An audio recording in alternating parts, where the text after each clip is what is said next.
profesor, Karina Colioca, un programa donde los docentes universitarios son los protagonistas.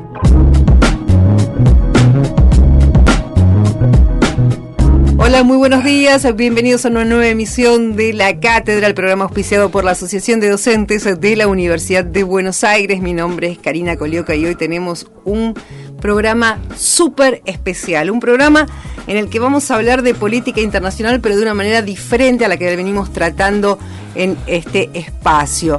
Vamos a recibir a alguien muy especial para mí, ha sido compañero de viaje, he tenido el enorme gusto y placer y honor de viajar con él a Medio Oriente, y les aseguro que hacer un viaje como ese con alguien que sabe y mucho de política en ese sector del globo terráqueo es un plus más que interesante.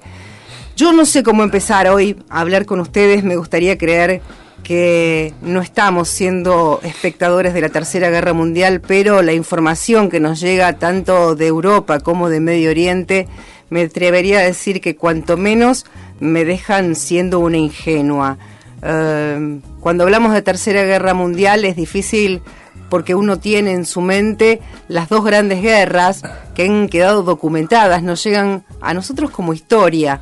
El problema es que me parece que estamos siendo espectadores involuntarios, en este caso, de un derramamiento de sangre que promete tener mucho tiempo por estos lares.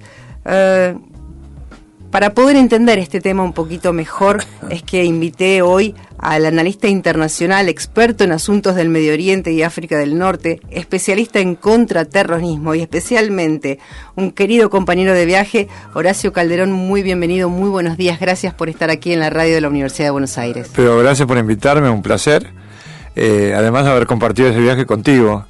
O sea que el placer, el honor y todo lo que has dicho como introducción es mutuo. Me alegra muchísimo saber eso, Horacio. Te voy a exprimir. Tengo una hora para exprimir tus saberes. No, quiero empezar por algo muy simple. ¿Vos crees que esta es una misma guerra, que es una tercera guerra mundial? ¿O cada uno de los actores tiene distintos intereses, ¿no? Digo, hay un momento donde todo se va a polarizar entre Occidente y Oriente. No sé, ¿dónde estamos parados? A ver, con respecto a la Tercera Guerra Mundial que acabas de mencionar, también lo dijo el Papa Francisco, utilizando algún argentinismo propio, ¿no?, de nuestro. Estamos viviendo una Tercera Guerra Mundial en pedacitos, dijo el Papa. Y yo diría, no traduciendo, sino a lo mejor poniéndolo en mis palabras, que estamos atravesando una Tercera Guerra Mundial por etapa y por regiones. Pero lo que yo creo que hay que explicar al oyente, sobre todo desde una radio universitaria, que tiene que ser por lo menos un poco didáctica en cuanto a que todo el mundo pueda comprender lo que uno dice. Sí, y además entender la barbarie, ayudarnos a entender la barbarie. No, pero en el momento de transmitir la realidad tal cual uno la ve, lo que yo trato en definitiva, primero que todo, es, si yo tengo alguna ideología, tirarlo por la ventana, dejarlo más allá del micrófono. Si tengo algo que decir desde mi ideología, lo digo desde otro lugar. Puedo hacer un Twitter, una declaración personal, etcétera. Lo que yo creo importante en este caso destacar, que esta Tercera Guerra Mundial, tal cual ha dicho el Papa, porque siempre es bueno remitirse a una personalidad de tal envergadura, ¿no? O sea, no es que lo dice uno o uno lo escuchó de otro analista, incluso de un experto. Lo dice el Santo Padre. Y vos has hecho ahora una mención interesante, dar un mapa mundial, digamos, un marco contextual a la crisis enorme que estamos viviendo a escala global. Desde un lugar que es la Argentina, que está en el extremo del mundo, pero que nunca se está demasiado lejos, como dice un colega que yo quiero mucho, que se llama Manuel Castro. Nunca se está demasiado lejos al punto de que, en relación a los acontecimientos del Medio Oriente, acabó 2 atentados en 1992 y 1994. Lo que yo veo en el mundo es que la inmensa masa geográfica de Eurasia, que es enorme, que tiene, si no me equivoco, más de 5.300, 5.400 millones de habitantes, hay 4 focos gravísimos de conflicto. ¿Qué son? ¿Qué son? A ver, podríamos decir, uno que está a la orden del día, que es la península de Corea. Otro, que para mi punto de vista es muy importante, que es la situación en Ucrania, en los límites de lo que sería, parte de lo que quedó del antiguo Pacto de Varsovia, sí, pacto militar propio de la Unión Soviética, por un lado, y de la Organización del Tratado del Atlántico Norte por el otro, pero todo esto ocurriendo en el año, estamos hablando, 2016, 2017, etcétera, tal vez algún año anterior, pero del siglo XXI. Es decir, el conflicto que hemos visto, sobre todo ahora está un poco más moderado. Está moderada la información de la esos conflictos, no los conflictos. Claro, a nosotros nos llega bastante poca información de lo que tiene que ver con la ex Unión Soviética. Es, ¿no? es lo que estábamos comentando el otro día con un periodista muy famoso argentino, le voy a nombrar a Jorge Lanata, ¿no? Que él justamente decía que la Argentina no, y en el mundo no se trataban demasiado en profundidad los temas internacionales. Yo concuerdo totalmente con eso, ¿no? Otro de los grandes conflictos que hay, a mi juicio, por supuesto, a la orden del día, porque ya lleva alrededor de 300.000 muertos. Karina, de eso hemos hablado durante la gira. Aclarémosle al oyente, cuando viajamos por Fundación TESA, recorrimos Israel, Jordania y territorios palestinos. Pero el viaje nuestro apuntó al drama de los refugiados. Exactamente. ¿No? A ver, entonces, el tercer conflicto, que no es el menor, pero que es importantísimo, es el conflicto que se desarrolla en este momento en Siria e Irak, que luego lo podremos explicar, ¿no? Eso me parece a mí importantísimo. Y hay, para mi juicio, otro gran conflicto que es que no se habla demasiado en los medios, que es el que existe entre dos potencias nucleares antagónicas. Una es Pakistán y la otra la India. ¿Cuál es la diferencia? Que Pakistán es un país musulmán. O sea, es un país musulmán con misiles nucleares balísticos tácticos. Pero tiene tal cantidad de misiles, como es el caso de la India, que la suma de misiles tácticos en caso de un ataque provocan un efecto estratégico. Y sería un desastre global. Poco o nadie habla de este conflicto. Lo que yo quiero decir es esto: los grandes actores globales, llamémosle Estados Unidos, China, Rusia, Gran Bretaña, Francia, las 5 principales potencias nucleares con poder de veto en las Naciones Unidas, tienen intereses en cada uno de estos grandes teatros geográficos. Otros que no son tan grandes, pero son importantes. Entonces, ¿qué sucede? Cada uno de estos conflictos, para terminar por lo menos con esta idea, tiene la capacidad en sí, la potencia para poder desencadenar una guerra mundial a escala global diferente a la primera y a la segunda, pero tal vez mucho más grave, por la enorme cantidad de armas nucleares que hay tanto en manos de un país como de otro. Eso es importantísimo. Pero además, esos 3 o 4 grandes focos de conflicto potencial, que no son los únicos, están interconectados entre sí. O sea que si llegara a desencadenarse un conflicto interconectado, realmente sería un conflicto interconectado, me refiero a ver, India, Pakistán por un lado, todo lo que los actores de Medio Oriente por el otro, el conflicto en Ucrania entre las fronteras de la actual OTAN y el antiguo Pacto de Varsovia, que no es así. Estamos hablando en este momento de una Rusia que ha resurgido de la mano de Vladimir Putin, ¿no? Que a mí me parece importantísimo destacar todo eso. Bueno, realmente tendríamos una situación muy grave. Entonces, cuando el Papa habla de esa guerra, esa tercera guerra mundial en pedacitos, yo creo que se ajusta un poco a la realidad. Es totalmente diferente, ¿no? Algunos la considerarán un eufemismo, pero yo creo que hay que tener muy en cuenta justamente esa terrible posibilidad. De diferentes focos de conflicto con diferentes intereses. No es el mismo problema entre Pakistán e India que el de Ucrania. Exacto, o el de Israel y Palestina en su momento, o el de Corea. Ahora bien, podemos simplificar todo esto y decir que de acuerdo a los últimos atentados provocados por ISIS o Estado Islámico, como quieras llamarlo, se pueda polarizar entre Oriente y Occidente, y en el caso de que así sea, ¿vos creés que el tema religioso de ISIS va a ser el que acapare la mayor atención? Bueno, qué interesante la pregunta, ¿no?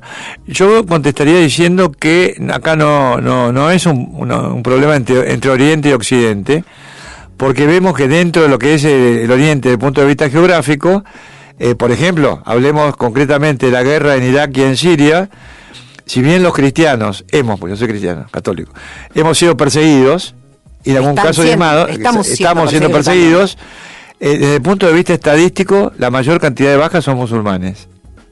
Por parte, por ejemplo, tanto del ISIS como de Al-Qaeda, pero sobre todo del ISIS. ¿Por qué? Porque son la población mayoritaria. Claro, pero hay que ver una cosa.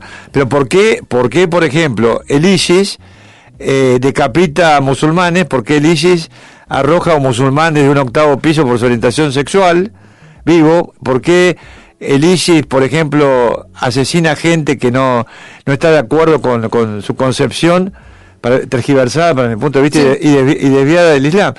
Entonces, este ejemplo desvía un poco de la división Oriente-Occidente y a lo mejor de la famosa guerra de civilizaciones tan mentada que... Sí, a eso apuntaba yo, hacia el Islam viene, el Islam...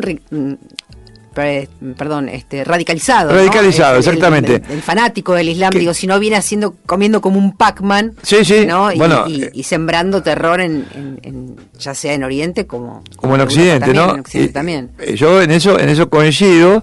Yo desde hace décadas que viajo a estos tipos de países. El primer viaje fue en el año 1976, así que ya me imagino, hoy si no calculo mal, son 41 años.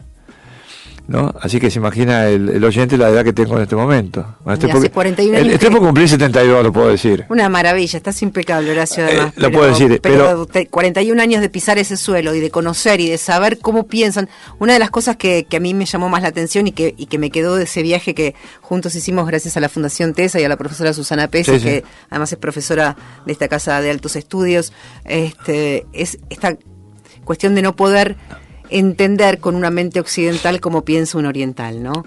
Digo, es muy difícil entender esa situación de a una agresión te respondo con el triple, porque si no soy menos, y bueno, hay un montón de cuestiones que nosotros no podríamos entender nunca, a menos que como vos nos pasásemos 41 años viajando y teniendo que estar ahí. Pero hablando de mentes, ¿no? Con este punto, hay algo que a mí me llama mucho la atención y tiene que ver justamente con la inmediatez de la televisión, ¿no? Hoy nos enteramos de los atentados muy rápidamente, casi te diría que al instante, primero por las redes sociales y automáticamente después salen los medios de comunicación. Es así. ¿No? Ahora bien, ¿vos creés que el manejo psicológico que tienen, en este caso los terroristas de ISIS, me refiero al último atentado, el de Londres, el del puente y el Port Market, digo, ¿vos creés que ese manejo psicológico lo tienen para que en el momento de la conmoción se produzca un segundo ataque, después un tercer ataque y eso te deje aturdido? Bueno, justamente el objetivo de ellos con estos actos de terror es sembrar justamente el miedo en las poblaciones que ellos en definitiva tienen como blanco, ¿no? Ahora, hay algo que yo quería comentar, cuando yo hacía referencia que hacía 41 años que viajaba, yo notaba algo que me parecía muy importante, ¿no? De qué manera, en ese momento no había yihadismo, no existía Al-Qaeda, en el año 76 no existía Al-Qaeda, existía a lo mejor, no hago comparaciones, tampoco existía el ISIS. Claro. Había, por ejemplo, organizaciones de resistencia palestinas que, por ejemplo, lanzaban actos terroristas como fue la masacre de Múnich, etcétera, por ejemplo. Que en ese caso lo hizo Septiembre Negro, para que la gente se recuerde. Recuerde un poco, ¿no? Pero acá creo que hay algo que yo quería destacar, es cómo lo veía yo. Yo mi primer viaje lo hice, fíjate lo que son las cosas, a un seminario de diálogo islamo-cristiano en Libia, en Trípoli, al cual concurrió un cardenal, el cardenal Sergio Piñedoli, por ejemplo, con una enorme cantidad de teólogos, había cardenales, había obispos, etcétera, había teólogos del Islam, Y eso se desarrolló en un ambiente de enorme cordialidad. Pero ¿qué notaba yo? Yo notaba, siendo católico, una disminución que la veía inversamente proporcional al crecimiento del sentimiento islámico pacífico, bien entendido, como corresponde al Islam, que se supone que es una religión de paz, como debería ser cualquier religión. Uh-huh. Y en esos tiempos no había presencia extremista yihadista, ni tampoco islamista. Son calificativos mal empleados. Porque islamista es, si uno se ajusta, es un seguidor del Islam. Y yihad, que la han tergiversado el sentido de lo que es la yihad, los mismos terroristas del ISIS, sobre todo Al-Qaeda, que es mucho más inteligente el accionar que el ISIS. Yihad significa para un católico, como si fuera para un católico, la conversión del alma. Uh-huh. Vos fíjate cómo se van, entre comillas, pirateando los términos por parte de los mismos radicalizados, como es el caso del ISIS y el caso de Al-Qaeda y tantas otras organizaciones. Entonces lo que yo veo es algo muy creciente, que es global, que no tiene fronteras, que es el sentimiento religioso musulmán que va increyendo. Y al mismo tiempo una decrepitud de lo que sería el espíritu cristiano, del buen combate. Yo no estoy hablando del buen combate de ir a cortar cabezas, ni de matar gente, ni mucho menos. Pero sí veo mezquitas repletas de personas, he visto una multiplicación que no es muy difícil de calcular, de centros religiosos en países no musulmanes, como es el caso de Francia, como es el caso, por ejemplo, de España, los casos que uno ha visto, sí, ¿no? Es decir, este tipo de centros de irradiación religiosa, que en los tiempos que yo viajaba, por eso quiero recalcar, cuando uno visitaba a lo mejor una mezquita, bueno, el imán con el cual uno hablaba era un imán que centraba su fervor religioso en lo espiritual. Esos imanes pacíficos, religiosos, pero pacíficos, fueron siendo suplantados por clérigos extremistas. Altamente politizados. Altamente politizados, altamente ideologizados y altamente formados. Y además, en muchos casos, echaron a esos clérigos pacíficos de sus respectivas mezquitas y fueron ellos implantándose, con el respaldo de algunos países que, sin desarrollar en esos momentos actividades terroristas, sí tenían, un gobierno radicalizado desde el punto de vista religioso y desde el punto de vista de la jurisprudencia islámica. Por ejemplo, yo menciono concretamente, no existía todavía la revolución islámica de Ayatollah Khomeini, pero sí lo que es la espiritualidad wahabita que reina en Arabia Saudita, conjuntamente con una de las 4 escuelas coránicas del Islam sunita, que es la más, tal vez, tradicional, conservadora, para usar un término que no sea tampoco hiriente, que no permite el razonamiento lógico, conjuntamente con la escuela de Medina, que es otra de las 2 escuelas radicalizadas, y después las otras 2 sí admiten el razonamiento lógico, etc. ¿Qué es lo que quiero decir?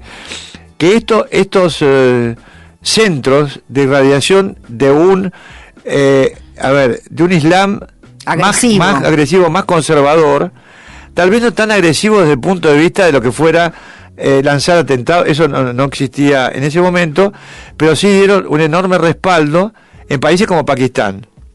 La génesis empieza con la invasión musulmana ya por la España del siglo VIII, o si tiene que ver justamente con las guerras y los ataques comandados por los aliados de la OTAN. Bueno, interesante el tema. En la memoria colectiva y en la historia de lo que sería la cultura árabe, la civilización árabe, en particular, debería haber invertido la frase, y el Islam en general, se añoran los tiempos del califato que ellos fundaron. Uh-huh. el califato, los reinos incluso en España. El Imperio Otomano, digamos. No, el Imperio Otomano es otro tema. Estamos hablando de los tiempos de los omeyas. Mucho. No, claro, vos te referiste a la conquista incluso de España, sí, claro, con el reino del andaluz. Claro. Que no es Andalucía, como creen algunos. La vez pasada escuchaba un comentario y... Sí, claro, son palabras que vienen de... Claro, del andaluz, que hay que comentar que... a ver, el punto de partida de la reconquista de España y parte de Francia se dio en la batalla de Poitiers con Carlos Martel, ¿no? Es decir, a partir de ese momento, el momento, digamos, a lo mejor en que los reinos árabes, los califatos, etcétera, alcanzaron el momento, digamos, cumbre en el mundo, que abarcaron varios continentes, porque no hay que olvidarse que llegaron hasta la India, en fin, las fronteras de esos reinos árabes. No olvidemos el que tuvo, por ejemplo, como centro de radiación a Bagdad, el que tuvo como centro de radiación a Damasco, ¿no es cierto? Lo que era los abasidas en Irak, ¿no? El califato abasida, los omeyas en Siria, que luego fueron derrotados y las legiones llegaron a través de Gibraltar hacia España.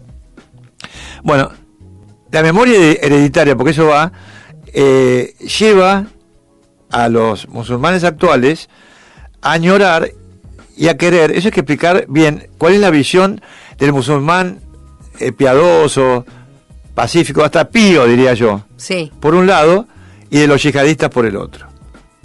El musulmán pío sueña con la fundación de un califato global.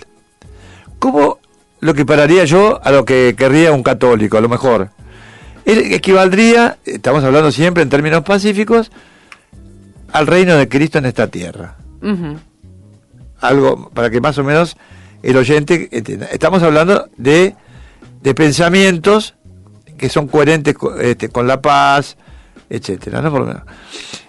No con una violencia dirigida a inocentes. Correcto. En cambio, es decir, las organizaciones yihadistas, que yo he mostrado y vos has visto algunos mapas, ¿cuál es el proyecto de tanto del ISIS como de Al-Qaeda? Con diferentes estrategias. Yo opino que la de Al-Qaeda es mucho más inteligente. Vos verás que en el mapa está Andaluz, eso pone en el Andaluz, el antiguo reino del Andaluz. Entonces vos ves el mapa en negro de lo que es el califato soñado por los yihadistas, tanto de Al-Qaeda como del ISIS, por diferentes caminos, bueno, que quieren recuperar esa gloria pasada, a la cual vos has hecho referencia de manera implícita al mencionar el siglo VIII. No sé si me explico al respecto. Sí, absolutamente. Entonces, la segunda parte concreta de la pregunta, con respecto a lo que la NATO ha hecho, o la OTAN, la sigla en castellano ha hecho, el califato, el sueño del califato yihadista, no estoy hablando del califato global, del sueño de todo buen musulmán amante de la paz, se realizaría de manera violenta con o sin ataques de la OTAN. Si tengo que hacer una referencia a los ataques de la OTAN, a los cuales yo siempre me he opuesto, justamente por conocer el impacto, o por lo menos no conocer, es decir, a ver, imaginar qué impacto podría tener es, de alguna manera, en lugar de neutralizar el crecimiento del peligro de estas organizaciones, que ha hecho, lo ha energizado. Porque lo que ha ocurrido en Libia, lo que ocurrió en el Irak de Saddam Hussein, y lo que está ocurriendo, por lo menos como intento, en Siria, es terminar, ya lo lograron en Irak y lo lograron en Libia, con dos sistemas de gobierno, llamémosle regímenes, aceptemos que fueran dictaduras, si se lo quisiera poner encasillar en eso, que eran archienemigos de las organizaciones yihadistas. Entonces, ¿cómo puedo yo imaginar que se puede desarrollar una guerra contra el terror, como la denominó, por ejemplo, George W. Bush, y derrocar a un gobierno que era el de Saddam Hussein, archienemigo de Al-Qaeda, y que además ese derrocamiento condujera al derrumbe de Irak, y que a ese derrumbe de Irak ese derrumbe de Irak condujera a su vez a la expansión de otro extremismo que no podemos dejar de lado, que es el extremismo de Irán. Que ahora hemos visto que ha sido atacado, el último ataque del ISIS ha sido contra el parlamento y contra el mausoleo de la Ayatollah Ruhollah Khomeini. Sí. Y todo esto es interesante por lo menos dejarte una idea nomás sobre el ataque. Que a diferencia de los ataques de lobos solitarios o de células, traducido del home ground, crecidas en casa, que hemos visto y que seguimos viendo en Francia, en Gran Bretaña y en otros países europeos y no europeos también, ¿no? Sí. Porque a mí me preocupan los 10 muertos, 20 muertos, 30 muertos de Londres o de París o donde fuera, pero también me preocupan los que mueren en Afganistán y los que mueren en otros países del mundo. Para mí una vida inglesa no vale más que una vida de un... Bueno, Filipinas está tomada por ISIS y están combatiendo en las calles directamente, y también ahí se cobra vidas diariamente. Claro. Lo que yo estoy absolutamente convencido, por lo menos con un alto grado de probabilidad de ocurrencia, el 100%, que a mí me molesta mucho, ¿no? Sí. Es que el ataque contra Irán, por la forma en que fue desarrollado, y ahora me engancho con lo que vos dijiste que fue muy interesante, de las redes sociales, fue, ideado, planificado y ordenado por el primer escalón superior de conducción del ISIS. Si no fue el califa, fue por un lugarteniente del califa. Sí, porque es un blanco muy no solamente particular. No solamente el blanco. ¿Qué pasaba? Al momento de desarrollarse el ataque, a diferencia de lo que pasó en Manchester, que el ISIS se lo adjudicó, pero lo que dijo el ISIS no tenía nada que ver con el ataque en el terreno. Bueno, en el caso del ataque a Irán, se iban tuiteando y se iban sacando declaraciones a través de medios propios del primer nivel, de la primera dimensión, llamémosle, porque es multidimensional el tema de ataques, ¿no?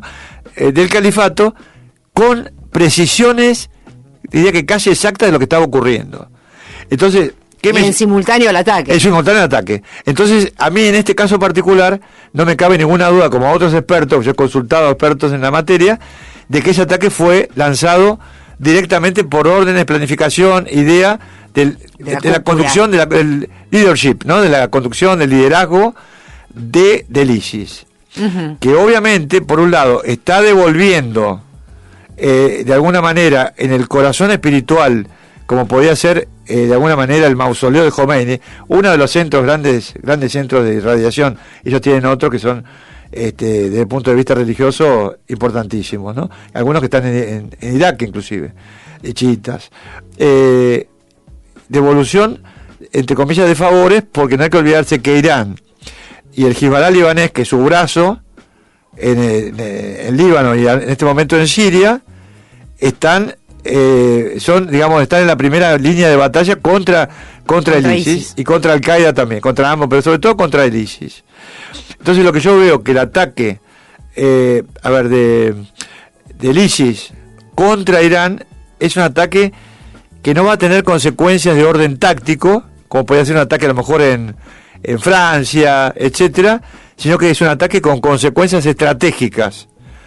Porque yo sospecho, y cuando digo sospecho, pues no estoy seguro, sospecho que detrás del ISIS podría haber algunos actores regionales que están afectados con Irán respaldando. Y lo que yo espero, que ahora que el ISIS está siendo derrotado, por lo menos en Irak y en Siria, y que se está derrumbando el califato, que no aparezcan actores globales reverdeciendo o haciendo que renazca el ISIS de alguna manera para utilizarlo como yo usé una palabra en inglés, en un tuit, en una especie de arma geopolítica contra Irán, que para mi punto de vista es un estado extremista, como lo digo desde hace muchísimos años, es un estado patrocinador del terrorismo, conjuntamente con el Hezbollah libanés, que es uno de sus brazos, entre otros. ¿Se puede de alguna manera interconectar esto que vos me estás diciendo ahora, que es sumamente interesante, con las últimas declaraciones de Arabia Saudita y Qatar? Bueno, qué buena pregunta. Sí, y yo te diría que hay una respuesta a eso. Porque, claro, los medios me preguntaban estos días, pero ¿por qué se margina a Qatar de esta manera? No entendían porque, ¿cómo? Un emirato del Golfo, un estado del Golfo, sí, pero lo que sucede es que Qatar, ¿no? Es una... Estoy hablando de la Casa Real. Sí. Cuando uno habla de Qatar o de Arabia Saudita, bueno, en este caso hablo de la Casa Real de Arabia Saudita, está asociada ideológicamente... Perdón, ¿Arabia Saudita o Qatar? Qatar. Está asociada ideológicamente Qatar con la hermandad musulmana que tiene su centro de irradiación en Egipto. Uh-huh.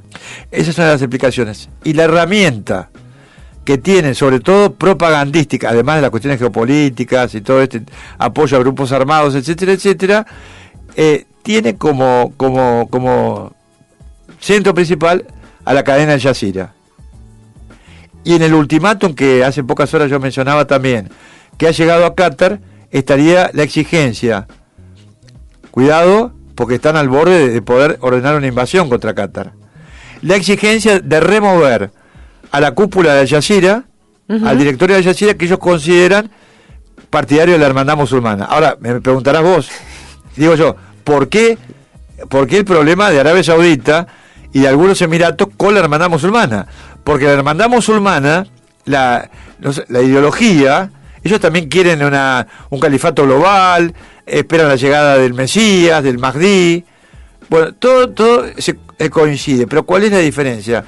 Que la ideología y la teoría de la hermandad musulmana tiene como objetivo la fundación de repúblicas islamistas en aquellos países que hoy son una monarquía hereditaria como la de la familia de los Saud. ¿Me explico? Pero más claro le echaría agua, mira lo que te digo, es increíble. Como si fuera poco, Qatar es de alguna manera un país aliado de Irán. Es decir, por razones de orden geopolíticas, tanto Qatar, por ejemplo Omán, es un sultanato que tiene una posición, pero muy fuerte, muy firme, de neutralidad con respecto a Irán y Arabia Saudita. Pero no pone en riesgo la seguridad nacional de Arabia Saudita ni el riesgo de la continuidad de la Casa de los Saud. Bien. En Arabia Saudita. Entonces, ese es el conflicto que se ha originado con Qatar y que podría terminar con la invasión a Qatar, que en este momento no es posible, porque Estados Unidos tiene en Doha, digamos en sí, Qatar, tiene una de sus principales bases en la región. Tiene incluso una pista de aterrizaje que es prácticamente única, tiene un centro de comando y control, y durante los tiempos de Barack Obama se trasladó esa base de Arabia Saudita a Doha. Entonces, lo que Arabia Saudita de alguna manera pretende es que regrese a su país, porque hay que tener en cuenta que durante todo el periodo de 8 años de Barack Obama, la relación con los sauditas se resintió en un grado, digamos, altísimo, porque ellos estaban contra la aproximación que hubo entre la presidencia de Barack Obama y la República Islámica de Irán en cuanto al capítulo nuclear, que para los sauditas realmente es un peligro existencial, lo mismo que para Israel, ¿no? Que Israel no hay que dejarlo tanto de lado, es un actor que se mueve un poco más sigilosamente, pero que siempre está presente en estos acontecimientos.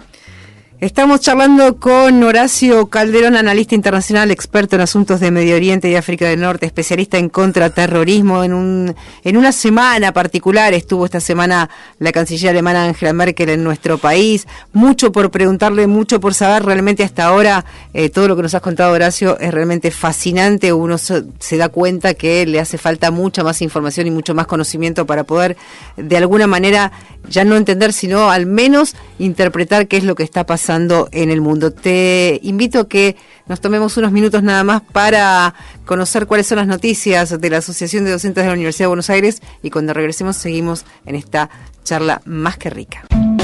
La Cátedra, un programa auspiciado por la Asociación de Docentes de la Universidad de Buenos Aires. Servicio informativo. La FEDUN en defensa de la educación nacional. La Federación participó de una reunión junto a los 5 gremios de docentes nacionales de los niveles iniciales, el secretario general de la CTA Boyaski y el secretario general de la CGT Héctor Daer. En el encuentro se presentó la unidad de los gremios de la educación y se analizaron las alternativas del conflicto que se espera en caso de no cumplirse con el llamado a la paritaria nacional. Servicio informativo. Radio UBA 87.9. La Cátedra, un programa auspiciado por la Asociación de Docentes de la Universidad de Buenos Aires. Regresamos aquí a La Cátedra en la radio de la Universidad de Buenos Aires. Horacio, recién hablabas, mejor dicho, sobre el conflicto entre Arabia Saudita y Qatar. Nombraste a las casas reales, a las monarquías, y nombraste a Barack Obama. Barack Obama, automáticamente me voy a Estados Unidos me remite inevitablemente a Donald Trump, y Donald Trump me lleva se está peleando con el señor de Corea del Norte, que además, para mí, y me voy a hacer cargo de lo que digo, está un poquito loco. A ver, Barack Obama, me voy a centrar en Corea del Norte, ¿no? Por favor. O la península de Corea, pero muy rápidamente, porque el tiempo pienso que nos abruma un poco ya. Un poquito, pero ayúdanos a entender qué es lo que está pasando ahí también. Bueno, hay que aclarar que en Corea del Norte reina, porque no es que gobierna, reina una dinastía con linaje de sangre del monte Paektu en ese país. Una dinastía que dice ser comunista, de hecho es un gobierno comunista, marxista, leninista, de corte stalinista, pero que es una monarquía hereditaria. La República Democrática Popular de Corea no es ni democrática ni popular. Fue fundada a instancias de la Unión Soviética, porque el fundador de Corea del Norte fue una persona entrenada en el Ejército Rojo. Bueno, luego, porque hay que acelerar esto, hubo una guerra del 50 al 53, cuando Corea del Sur declaró su independencia, fue invadida por Corea del Norte. Corea del Sur fue respaldada por Estados Unidos, y vos fijate que en esa guerra, que duró 3 años, del 50 al 53, murieron más de 2 millones de coreanos. Ni hablar de los miles de americanos, coreanos del sur. Sí, norte, fue una de las guerras con más bajas, en cuanto a tiempo, ¿no? En cuanto a tiempo y en cuanto al límite geográfico. Uh-huh.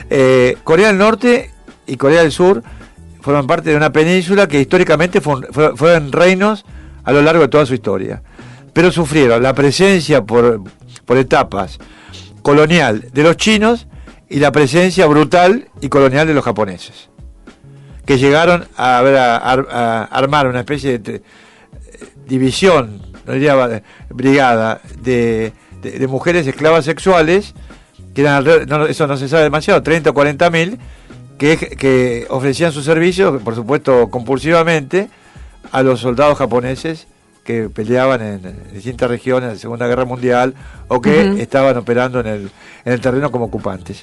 El problema coreano es un problema muy complejo. Corea del Norte y Corea del Sur son el límite, yo diría, entre una alianza liderada por Estados Unidos por un lado y por la otra por China. Pero Corea del Norte se ha transformado en un estado tapón. En un estado tapón que, en caso de caer, de desaparecer, le llevaría a China y a Rusia, que tiene muy pocos centenares de kilómetros de frontera también con Corea del Norte, o sea, llevaría a que en lugar de tener un límite con este país, manejado por esta tiranía supuestamente comunista, monárquica, hereditaria y todo esto, que es un disparate en sí, una contradicción en sí misma, en lugar de tener fronteras con ellos, tendría fronteras con, si querés, con la OTAN, o con lo que reemplaza a la OTAN, con la Alianza Asiática, lo que fuera. No estamos hablando del Atlántico Norte, acá es otro tema. Entonces, para China, la caída del régimen coreano del norte crea un problema de seguridad enorme para ellos. Pero hay que acelerar el tema acá. Cuando Corea del Norte desarrolla y hace público la cuestión de los misiles intercontinentales que supuestamente va a tener, porque todavía no los tiene, y de una bomba nuclear para convertir, en chamuscar a la tierra americana, como dicen en su retórica, sobre todo el líder actual, jovencito actual, lo que están tratando de hacer es tener como interlocutor solamente Estados Unidos. no quieren saber nada con China porque tienen la memoria de lo que ha ocurrido con el colonialismo chino en su país. Mucho menos con Japón, que para los coreanos es otro enemigo existencial. Entonces, lo que ellos quieren en este momento, lo que querrían los coreanos del norte, es sentarse a hablar de igual a igual con el presidente de los Estados Unidos y Kim Jong-un. Lo han dicho ambos, ¿eh? Sí, ahora no entiendo porque la mayoría de la información que llega de Corea del Norte dice que hay una especie de aleccionamiento hacia sus habitantes sobre lo malo que es Estados Unidos, o sea, el demonio personificado en ese país. Aún así ellos quieren hablar. Aún así, es más, Bush el otro día dijo que para él sería un honor, habló de que lo trató como si fuera un cookie, como si fuera Trump, no Bush. Perdón, Donald Trump, como si fuera un cookie, sí. Un jovencito, y que él estaría honrado en hablar con él. Lo dijo Donald Trump. O sea que yo creo que hay que tener en cuenta esto, cuál es el movimiento hacia el cual va dirigido el conflicto coreano. Que habría que desear que ese conflicto coreano que tenga una resolución pacífica, porque si murieron, 2 millones más personas, entre 50 y 53, yo no sé cuántos podrían llegar a morir en un conflicto que abarcaría Corea del Norte, Corea del Sur, Japón, China, parte de China, etcétera, ¿no? Y con las armas que hay ahora. De manera tal que es muy difícil saber qué puede ocurrir en la península de Corea, pero que es el punto de conflicto más grave que hay en el planeta en este momento, se puede afirmar que es Corea. Que es Corea, ¿no? Mucho más que Medio Oriente. Claro, te aclaro que haría falta un programa completo para varios. Explicarle a las personas cuál es la posición de cada uno de los uno de los actores. El hermano mayor del actual líder coreano, Kim Jong-un, el actual líder, fue asesinado por orden del régimen actual con un gas venenoso. En un aeropuerto. En un aeropuerto en Tailandia, cuando él iba a visitar, porque era un fanático. Uno es fanático, por ejemplo, de Eric Clapton. Otro, el muerto era fanático de Disneylandia, por ejemplo. Claro, no se entiende dentro de sus regímenes. Pero ¿por qué lo mató el hermano? Porque aparentemente el hermano mayor muerto era una pieza que tenía China para decapitar la conducción actual de Corea del Norte y poner un títere a cargo del gobierno de este país. Por eso lo mandaron matar. De esta manera, tipo satánico Doctor ¿no? Sí. Al estilo esta serie James Bond, etcétera, ¿no? Cuando uno veía el Spectra, ¿no? Increíble. Usando este tipo de gases. Pero lo mataron al hermano, lo mataron con un gas venenoso. Pero porque era la pieza que podía hacer caer a Kim Jong. A Kim Jong-un, ¿no? De manera tal que es una cosa apasionante. Y yendo a la otra pregunta tuya, no sé cuánto quedará de tiempo. Tenemos los últimos 5 minutos. Pero vos me preguntabas con respecto... No, yo lo que quiero saber con respecto a los atentados de ISIS en general, qué es lo que podemos esperar, porque nosotros vemos todos estos conflictos desde el sur del mundo, ¿no? Estamos muy lejos, de verdad estamos muy lejos. Si alguna vez tenés la oportunidad de tomarte un avión, sabés que para llegar a Europa tenés más de 10, 12 horas de viaje, es mucho tiempo. O 16 como tuvimos nosotros, ni hablar. Y digo, además de estar lejos en cuanto a kilómetros, también estamos lejos en cuanto a información, estamos lejos en cuanto a importancia, ¿no? Y yo siempre digo, por favor, que no miren para este lado, que no miren para este lado, porque creo que estamos, y otra vez me voy a hacer cargo de mis palabras, un poquito regalados en algunas cuestiones de seguridad. Acá te hago muy cortito, volví hace muy poquito de Francia, donde la seguridad es impresionante. Llegué acá y encontré 2 valijas, una en cada columna, a unos 40 metros, donde no había nadie, y fui a dar aviso a las autoridades. Y miren, ahí hay 2 valijas, y me miraron y me dijeron, eso es un problema de la aerolínea. Faltó que me dijeran, no soy changarín, no las voy a ir a buscar. Y yo me quedé absolutamente anonadada, porque digo, estuve, no sé, una semana donde me comieron el coco diciéndome que tenía que tener cuidado, y que si veía una valija o que si veía algo sospechoso, que diera aviso. Caminás por las calles de Francia absolutamente militarizada, y llegás acá y decís, mira, encontré una en una columna y otra en otra, ¿no? Digo, si son bombas, lo primero que hay son las columnas. Y me contestaron así, es un problema de la aerolínea. Anécdota aparte, ¿cómo estamos en este país con la seguridad? porque realmente no es algo para no tener en cuenta. Por supuesto, desde el punto de vista de lo que es la seguridad física, como la que vos acabas de mencionar, proteger una instalación fija, yo doy clases de eso, ¿no? No al gobierno, pero sí a personas que están interesadas en aprender este tipo de amenazas, sobre todo, ¿no? Eso se puede mejorar, se podría mejorar.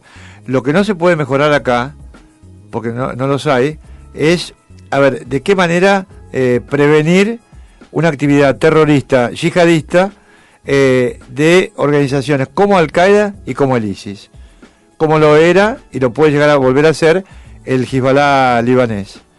Porque acá yo ahora veo un enfrentamiento muy grave en el cual Irán dijo, después del atentado contra el mausoleo de Khomeini y contra el Parlamento, que ellos se consideraban habilitados para atacar cualquier blanco de los Estados Unidos. Ellos hicieron referencia al Levante.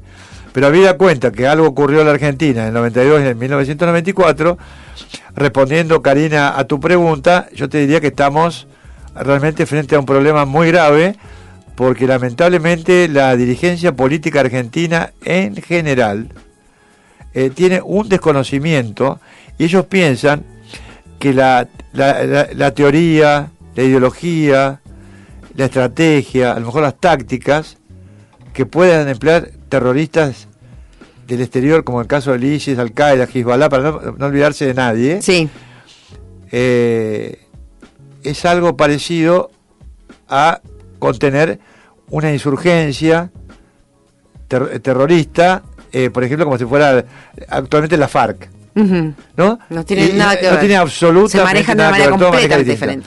Entonces, si vos me preguntás si en el país hay expertos, somos 4, como máximo 5.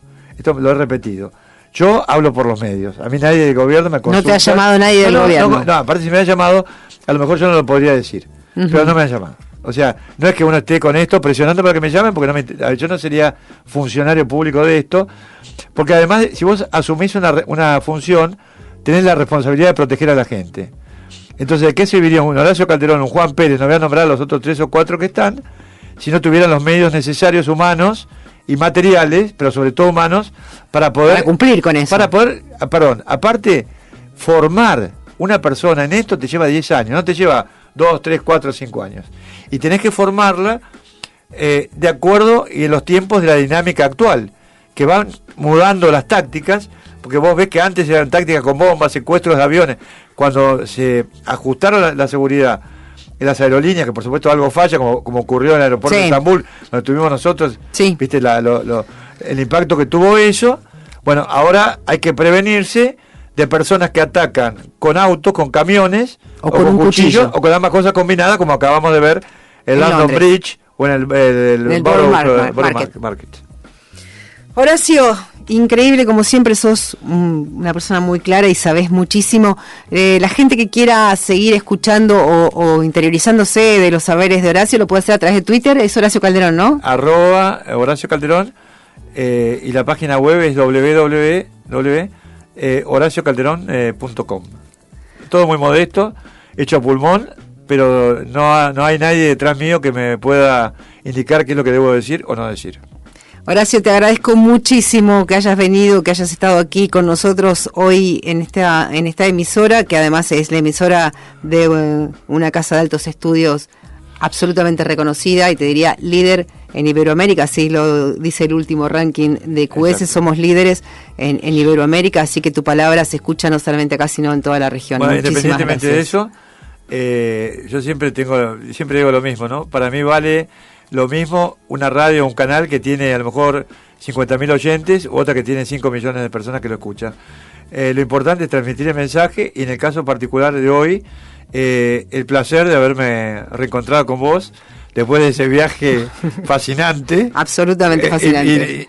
Y no por eso poco riesgoso, por las cosas que... Sí, hemos vivido. Algún día tendríamos que sentarnos y escribir todo lo que pasó allí en ese viaje. Exacto. Con la Fundación TESA. Me queda más que despedirte. A ustedes, nuestros oyentes, les agradezco como siempre que estén del otro lado del receptor. Los espero el domingo que viene a las 9 de la mañana en punto en otra cátedra, el programa auspiciado por la Asociación de Docentes de la Universidad de Buenos Aires.